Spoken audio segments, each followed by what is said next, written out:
కోటేశ్వర పెద్దమయ్య కళ్యాణం అన్నాడు కోటేశ్వర పెద్దమయ్య కళ్యాణమో కళ్యాణమంట చెప్పాడు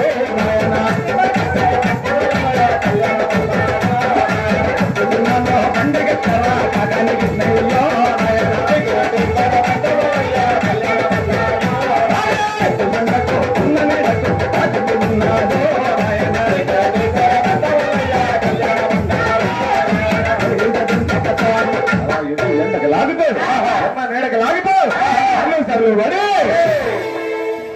వారి పాలెమందుకు బండి చేరుకున్నదట అంతలోనే మూడాకులు పందిరి వేసి ముగ్గురు ముత్యాలను పిలిచి ఇద్దరు మేళగాలను పిలిచి ఈ విధంగా కళ్యాణం జరిగిస్తున్నారయ్యా ముగ్గురేమో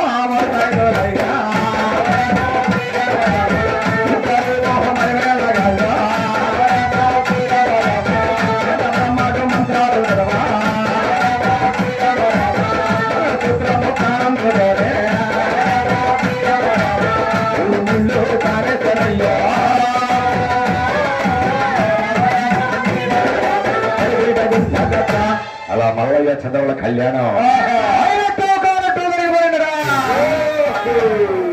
ఇంతలోనే కాకాని కృష్ణయ్య గారు కనగంటి రామయ్య గారి వద్దకు వచ్చి బావగారు నువ్వు సరే అంటే మా అబ్బాయిని కోరని మా ఇంటికి బావగారు ఈ మాట కోసం నేను ఎప్పుడు నుంచి ఎదురొస్తుంది ఇప్పుడు తీసుకెళ్ళను బావగారు మాకు ఇబ్బంది ఏం లేదు అలా బండిలో కూర్చోబెట్టుకొని ముని ఏటు దాపుకు వస్తూ ఉన్నాడు